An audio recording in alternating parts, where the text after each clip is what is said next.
So we had a pretty good conversation about some of your disciplines in powerlifting and early on in life when you kind of discovered, that there was something more than just what you normally have every day, and reaching down and finding that extra substance to get you through something.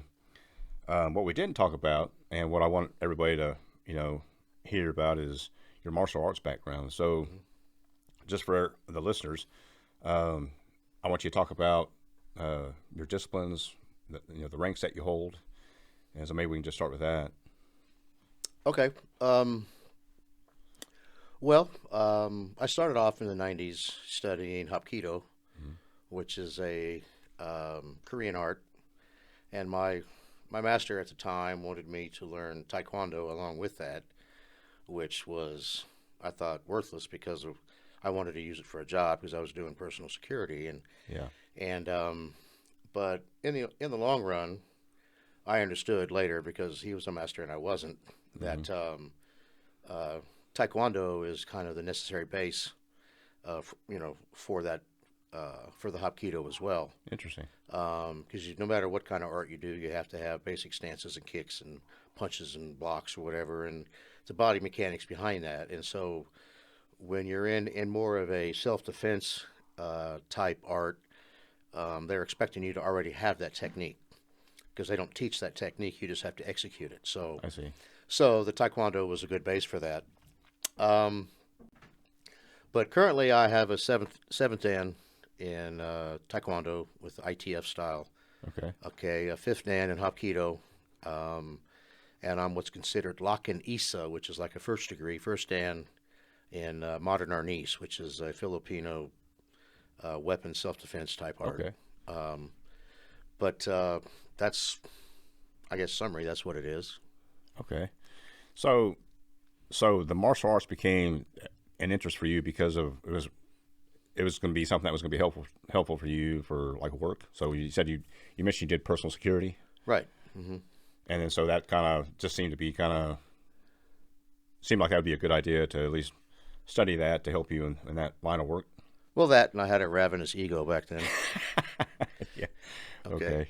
But Yeah. yes, I mean, how can you watch a Bruce Lee movie and not want to be Bruce Lee, right? Right. You know, so I was doing personal security, working crowd control, actual individual personal security, that kind of thing, and like Taekwondo, you can do a jump spinning hook kick or something, and it looks amazing in a movie, Uh huh. but it's not really effective for self defense or whatever. I mean, it can be, but there's something a little quicker, a little faster, more brutal that can solve the situation quicker, and that's some of what Hapkido is, Okay. or like even the modern Arnis, which I do now, and but but there was also an ego side, Yeah. and that was part of the void of my spirituality at the time, Yeah.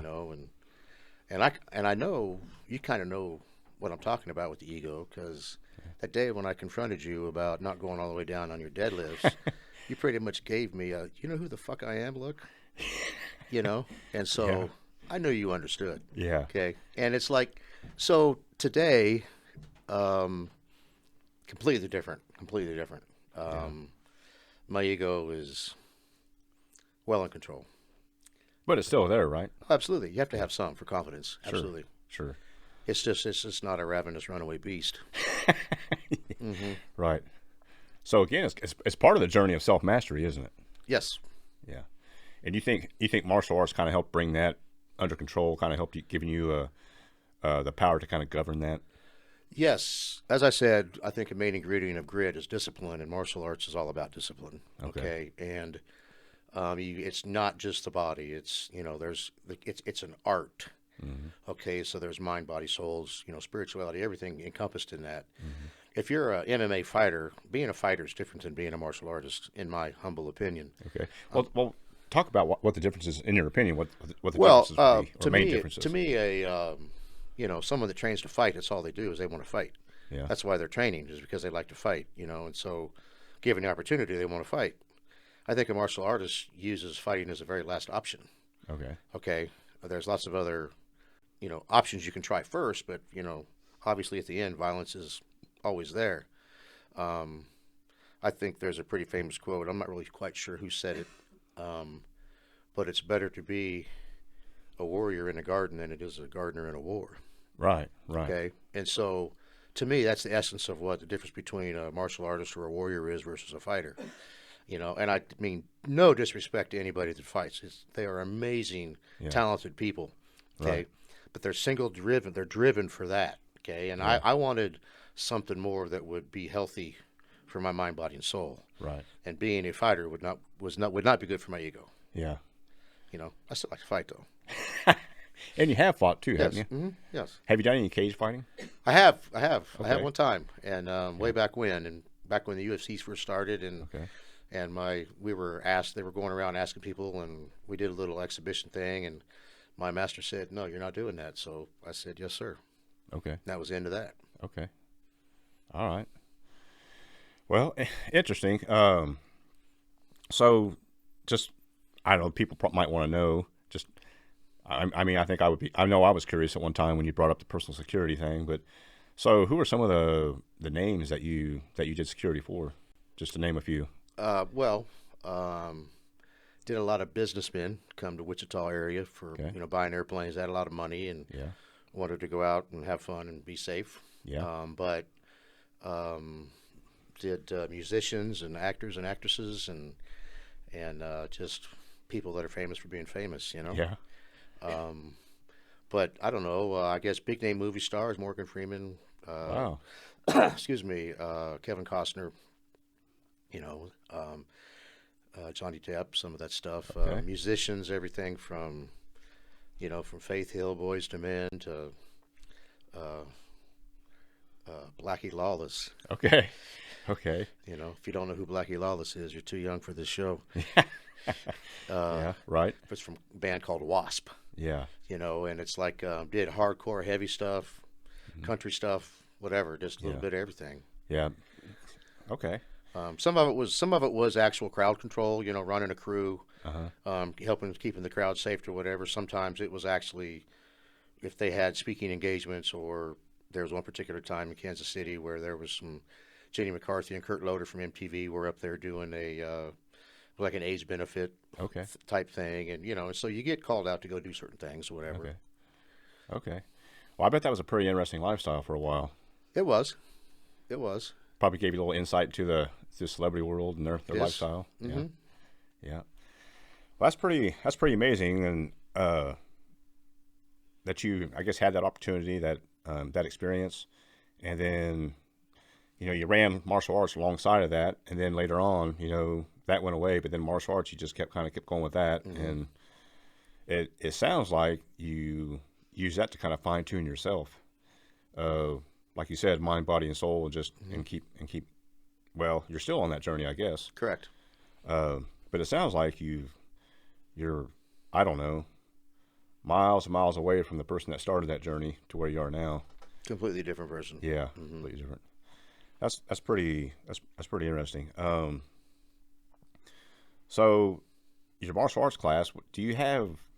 I know you teach a class or maybe several classes, and then you have a range of students in different ages, right? Yes, sir. Do you? I don't know if favorite's the word I want to use, but do you have a range group or age group that's more interesting than another as far as trying to teach martial arts? Define interesting. I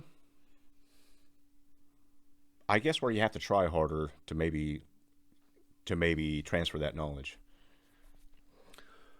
Well, it's like if you're managing people, the same as teaching people. You don't always manage their skill set. You also have to manage the personality. Okay. And so when you're being an instructor, you have to keep the personality in mind.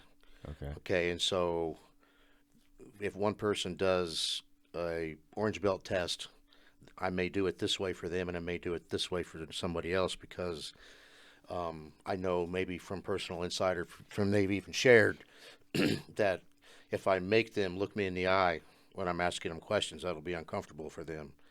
Versus I may make them do a much more difficult kick Okay. for this person or whatever. So, but there's some core things that you have to meet. Right. Okay.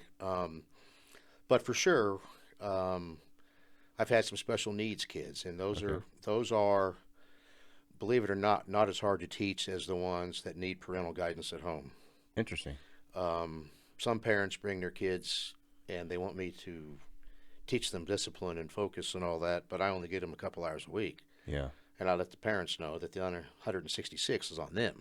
Yeah. And so those sometimes are a little more difficult. But even then, I see a change of them in class Yeah. because I don't tolerate um, anything other than my control of the class. Yeah. And so if someone else is disrupting the class, they're trying to take control of it, which they will either have to change their behavior or they will sit out of class. Because if they're causing problems in class, that means they're stealing from everybody else in class. Interesting. Good perspective. I like that. Uh, so what's probably been one of the most rewarding things in your martial arts career personally for you? My wife, watching Inter- her journey, Interesting. Okay. it's been amazing. Yeah. Yeah, Good. Good. I like that. Awesome. Um, and she's been studying how long? about 3 years. About 3 years. Okay. And she's progressed pretty well, Yes, right? Yeah. she was only doing like once a week because of her job, Yeah. and then she was started being able to come a little more, Okay. and so she progressed a little quicker. And now she's got a new job, but she Okay. practices all the time at home too. So Awesome. yeah, Awesome. You've kind of retired from the powerlifting pursuits. pretty much my body told me I have to stop. Yeah. hmm Yeah. But you I, still train. I still train. I Yeah. still train, but I just can't. I'm in need of. I need an orthopedic surgeon on retainer. Yeah. I just have. I have some. I guess. Pretty serious injuries Yeah. that I can't. There's certain things I can't do anymore. Yeah. Well, I get that. I think I've reached that point myself. hmm I don't powerlift anymore. Still train, but I don't think I can quit training. No, But no. I've been doing it since about sixth grade. yeah. My first powerlifting meet was eighth grade. Wow. 755 total. So, do you have any goals at present that you're set for yourself at this time in martial arts or spirituality or anything in life? Actually, All of it, actually. really. Yeah, I think the only difference between a wish and a goal is a plan. Yeah. And I've wished for a lot of things, but I've learned a long time ago that wishing doesn't really get you much if you don't have a plan. If you have Yeah. a plan, you can turn it into a goal. Yeah. And like spirituality, for example, I have a difficult family situation that my parents are getting old and stuff, and some of it's getting kind of difficult, and I need to find uh, strength hmm to be able to see past the behavior and see the person behind it, Yeah. like I used to do. Yeah. And it's just different when it's that close. Yeah. And so I've actually been pursuing that here recently and working on that. And my viewpoint of spirituality is it's non-religious. Yeah. Okay, so the way I put it together is I'm allowed to modify it to fit what I need. Okay. Okay, and my spirituality has worked well for a long time with what I'm working with, but now I have a new variable involved, and I'm going to have to find something to modify it a little bit to deal with these variables. And so I'm currently pursuing that. Okay. Um, Martial arts, I guess I have a few personal goals. There's some further testing I'd like to have the opportunity to do, Yeah. because I want to be, I guess, to be well rounded. I want to have, even though I'm ranked with certain organizations, if I can test in front of other organizations and achieve their certifications as well, I guess it's because I'm hard on myself. I feel like, okay, then I really deserve it. Right. Okay, and just because I'm I don't want to be. Uh, I don't want to be difficult about it, but I just sometimes I question whether I could have done better. Right. Okay, Yeah. and so maybe I could have done better, so maybe I shouldn't deserve this.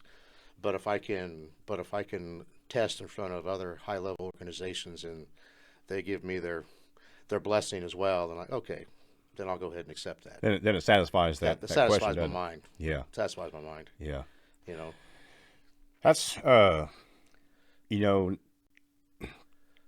that's interesting that you say that, because that's one of the things that you taught me to look at in a different way is, when you and I were training together and we were talking about competing, and then, obviously in powerlifting, you reach the sum total, and your total has to, be the most or the highest to win. Right. But, everybody wants to win. Everybody likes to win. But there was something you said to me that was interesting. You said, I don't want to win by a little bit. I want to win by a lot. And that made a big impression on me. And so it kind of goes to what you're saying. It's like, you don't want to just like barely make it or barely, but you want to leave no doubt at all. Exclamation point. Exclamation point. Right.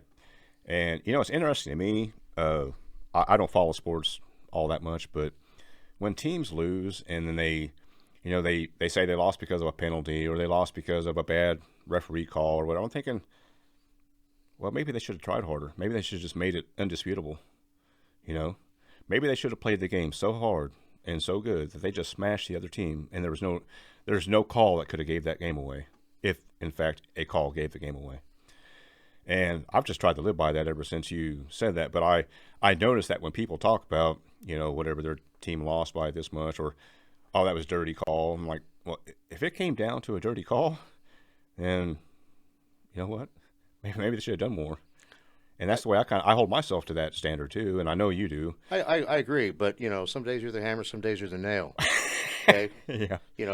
And so if you lose, you can apologize. If you're a professional team, you can apologize to your fans for losing, but don't ruin it with an excuse. Right. Right. Okay. Man, I'm sorry. We should have done better. Sorry we lost. Yeah. But we wouldn't have lost because of this. Okay. Right. If you apologize and then use an excuse after it, you're like taking culpability away from the apology. Yeah. And it's like just like I said, some days are the hammer, some days are the nail. You're not always going to be the best. No. But try to be the best to where, you win by 30 points. Yeah. Okay? Yeah. Then you don't have to say anything. Yep. What they do, the mic drop thing, Yeah. Yeah. There's nothing to be said. Nothing to be said. Yeah. I agree. I guess that philosophy has, I don't know, it's made me look at life a lot different. Mm-hmm. And, the things that I learned hanging out with you, training with you, has took my life on a different course. And, I told everyone last week, I'm, eternally grateful for that. Because I think up to that point, I was just kind of doing things that I thought I should do, and whether it was training or maybe spirituality or whatever, but it was kind of willy-nilly. It was just, I'll try this, I'll try that, I'll try this. But, what you said earlier, until you have a plan, it's really kind of empty if you don't have a plan. You put a plan together and you start working it and working towards your goal, then you can start even seeing if the plan's good, because you can't even say if the plan's good or a bad, good plan or a bad plan until you start getting into it, because you might have to adjust the plan. But at least you got a starting point. At least you got a direction. So yeah. I think you hit it right on there. But I think you have an interesting perspective. I think that people are really going to enjoy hearing the things that you had to say. And I appreciate you making time to come in here and share that. Oh, I'm honored that you'd asked me to come. Well, you're welcome.